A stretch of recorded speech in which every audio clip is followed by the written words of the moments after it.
Endgame Part 3. This picks up in the huge cliffhanger from issue 66.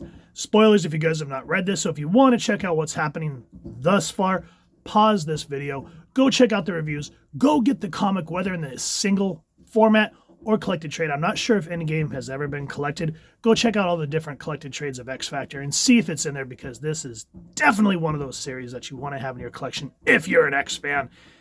And as you guys have seen on this channel, Batman and X-Men are kind of my huge thing that I've been collecting since I was 6, and I'm an old fart now. So what I like particularly about this issue is enter the incomparable Inhumans. And this was back when you can enjoy both the X-Men and the Inhumans. Before we get into it, let me kind of just talk about a little gripe. So when the MCU first came on the scene and was this huge powerhouse, Fox was kind of fighting against them. That's why they made that horrendous Fan Four stick, so that they could keep the rights to the Fantastic Four. Sadly, us as the fans, suffered for it. And you thought that they'd finally found the right recipe after the first two movies, and they did the crappy third one. You thought that they would have learned their lessons from both that and Wolverine Origins, finally coming back to doing First Class and then Days of Future Past, just to turn around and essentially shit the bed with Apocalypse and Dark Phoenix. Anyway, I'm not going to get into that. Anyway, the reason I bring that up, because Fox would not let go of the rights of X-Men and Fantastic Four.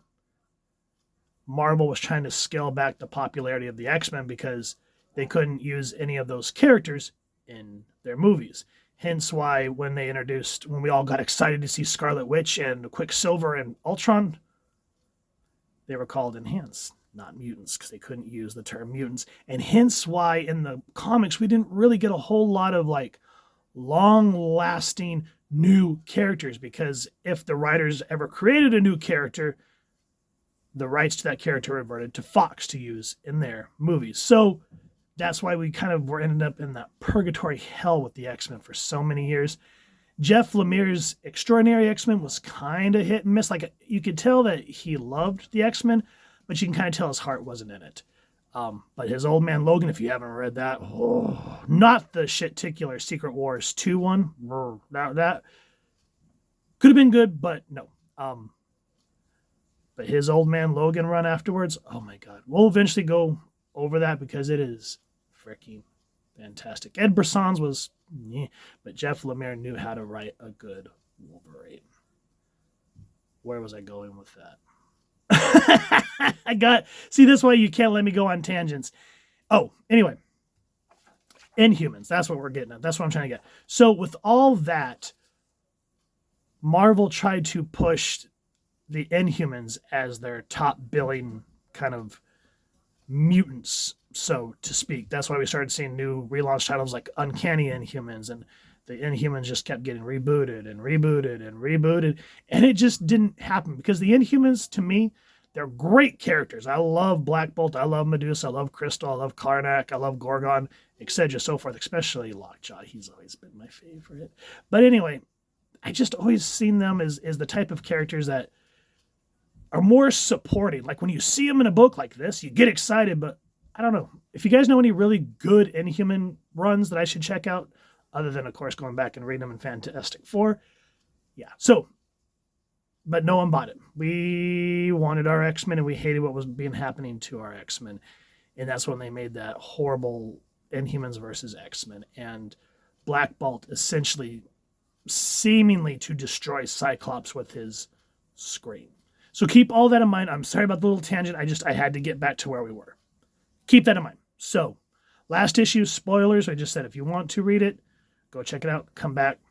Ship essentially decided to destroy itself because it did not want to go back under Apocalypse's control. But he did not release his teammates. And he said he would try to do everything that he could. So at this point, he kind of puts them into this suspended animation. Wakes up Jean and he goes, there's a spaceship, Jean, and it's quite nearby. So the print date on this book was June 1991. And we come to find out that the ship that saves them all is The Inhumans. And this is brought to you by Jim Lee and Whilce Portacio doing the plot, Chris Claremont doing the script, Whilce Portacio doing the pencils, Art Thibert inks. I think it's Mike Kessler doing letters, Glynis Oliver and Mike Thomas, I think is his name, doing the colors, Bob Harris, editor, and Tom DeFalco. I love how it says vouchers here, but editor-in-chief. And I've said this 1,000 times in other reviews, but I miss when they would kind of make little jokes like that just to make you feel like you are part of the team. This one is called Lunar Opposition. And I just love how Karnak, yes, because that's Gorgon. I still once in a while have a brain fart on who's who. I love how Karnak just says, "Greetings, X Factor. We bid you welcome in the name of Black Bolt, Lord of the Inhumans." And I just love how Crystal's up here like, "Hi." And I just love this panel right here of Lockjaw, just that, I don't know. I just, he's one of those characters that just makes you happy. But I think that's just because I'm a sucker for dogs, and that's how we have 7. Anyway, we're not going to get into my personal life. But they're basically saying, okay, so Black Bolt is the leader of the royal family. So they're saying, where's Medusa? Because for those of you that aren't initiated in Inhuman lore, Black Bolt has the ability where if he even mutters like, it could devastate stronger than Cyclops' optic blast. So he does not communicate much. So the voice of what he brings to be is normally done by his wife, Medusa. So they're saying, where is she? And this is where we kind of find out the origin of the Dark Riders, or as they're called here, the Riders of the Storm. I'm not going to call them Riders of the Storm because I'm not going to sit here and start thinking, Riders of the Storm. Boom, boom, boom, boom, boom. I'm glad they changed that name because the Dark Riders just sound so much cooler, especially when I think back to like the first time I was exposed to them in Wolverine issues. I think it was 99 through 100 when Genesis, Cable's son, kidnaps him and tries to transfer Cyber's adamantium into Wolverine, and he ends up becoming that big, nasty, bestial, no-nose thing that none of us like. But anyway, that was my first exposure to the Dark Riders, and I never really knew where they came from. So here we come to find out. I think it's Gorgon here that says, "It appears, Terrans, we have a common foe, the same fiend bent on your destruction.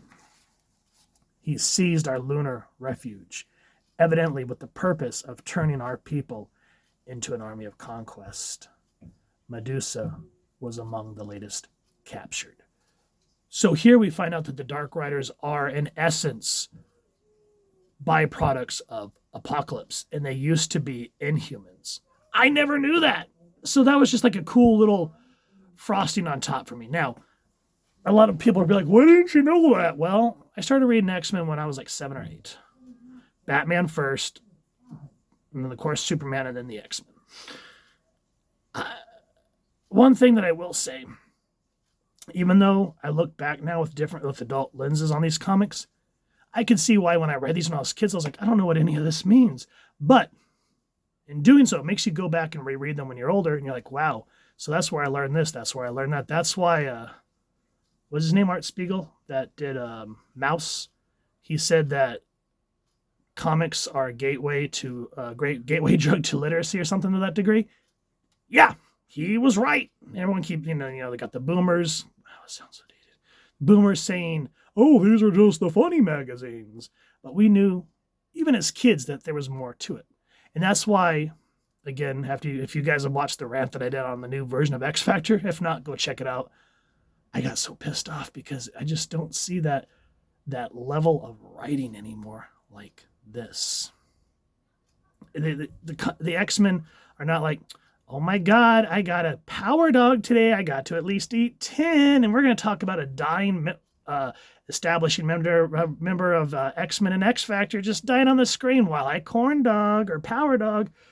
Shut the fuck up. I made a post from, I always forget their names, but the showrunners of X-Men the Animated Series. And they were talking about how Fox was kind of coming down on them a little bit to try to write it like the old the Super Friends cartoon, where it was fun, but it was campy. And again, the lady that stood in the way, I know her name, but I can't think. It's in the post, but she basically said, you write up to kids. You don't write down. Write it like this was a primetime television drama and just go for it. And that's why shows like that and X-Men and Batman the Animated Series stand the test of time, because they were thoughtful and they taught you things. And that was all translated from Claremont's and Nikisia's work. And of course, at this time, well, not at this time, Jeff Loeb, who took over Uncanny there for so many years. No, not Jeff Loeb. Was it Jeff Loeb? Yeah, I get him and another dude confused. Anyway, you get my point, that these were writing up. And, a lot of teens and whatnot read it. But for those that were younger like us, it meant something to us. And we knew that there was something special there. It wasn't funny and meant to be tongue-in-cheek. That's why they had kids' comics for that reason.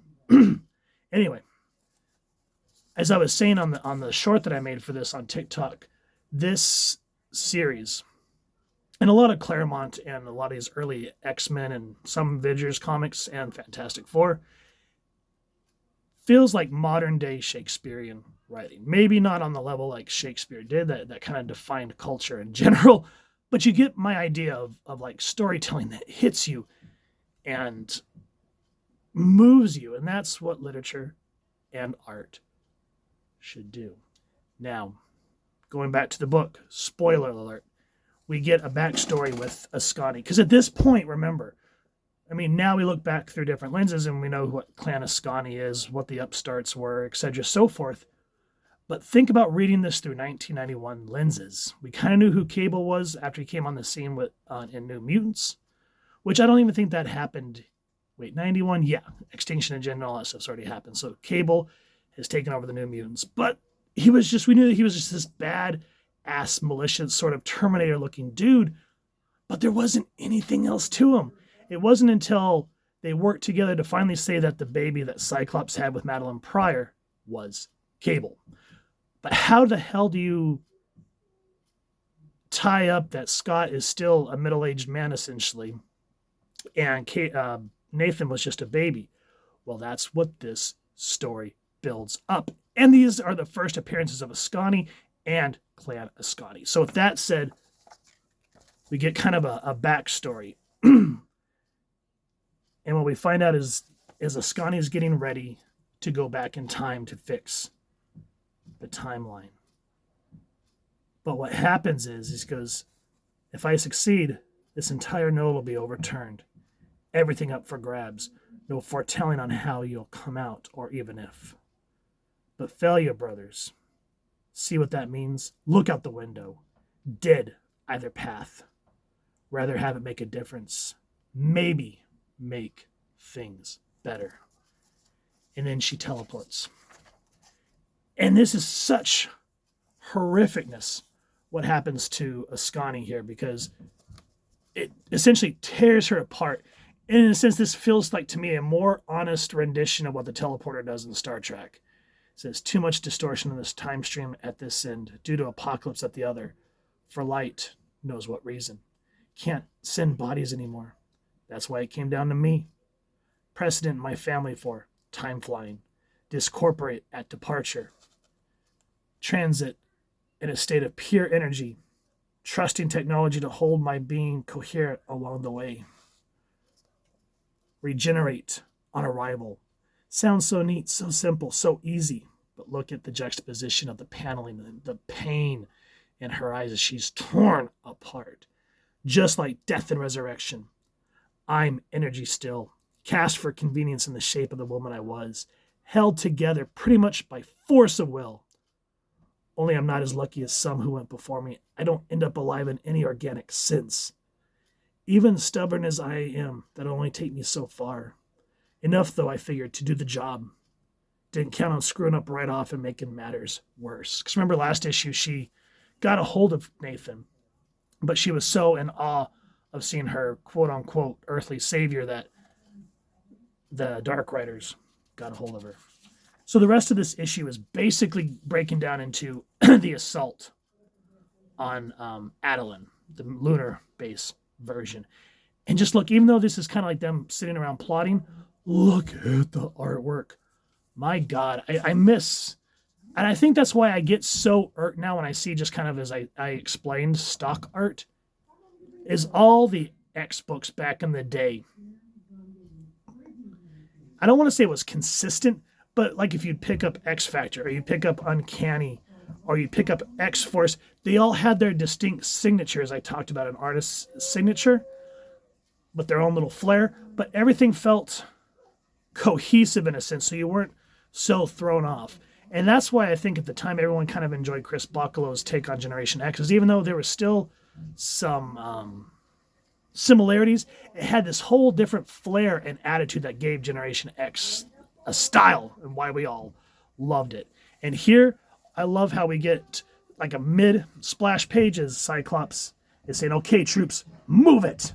And then I love how Karnak says, behold, comrades, our foe. And we get this beautiful full page in all his glory. Oh, my stars and garters, I count 5 separate apocalypses.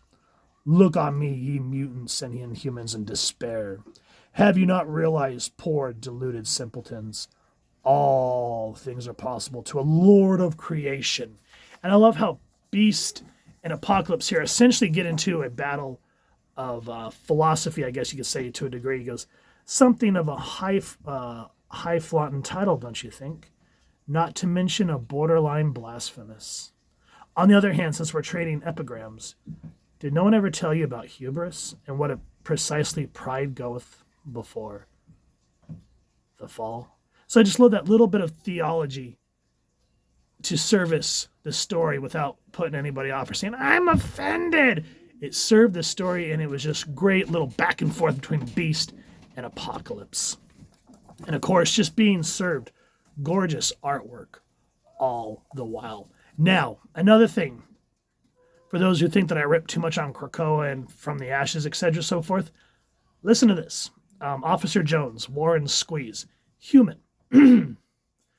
They find the pins where Apocalypse is keeping all the Adelans, Artillans, whatever you want to call them. And she goes, pretty weird bunch of folks, Triton, no offense. None taken, Sergeant, because the differences between us are but surface. At heart and soul, we are all human, and as determined as for anyone to fight for our home and birthright. So, Officer Jones, first time being on another planet. She goes, but people back at the precinct aren't going to believe this. She's a little taken back by seeing an alien being. And I love how Triton here says, our differences are only skin deep. On the inside, we are just as human as you are, with our right to fight for our homeland. One little panel with 1, 2, 3, 4, 5 word balloons cuts to the heart of the matter. Instead of all, oh, we live on an island, we're better than you. And even if you have a son that's a mutant or a daughter that's a mutant, and you don't want them to come to this island, we're going to take them from you anyway. Shut the fuck up. I'm sorry. I don't try to get that heated, but these early books, they knew how to take social matters. Now, again, I'm probably going to irk some Gurks here. I'm sorry. Yes, comics have always had political satire in them.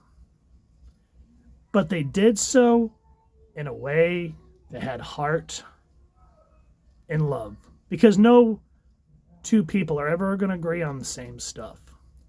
But Triton just, right there, using social commentary to talk about how everyone should view one another. The differences between us are but surface. At heart and soul, we are all human, and as determined as anyone to fight for our home and birthright. What else do you need to say? It doesn't need to be 700 word balloons talking about how someone is feeling triggered, for lack of a better word.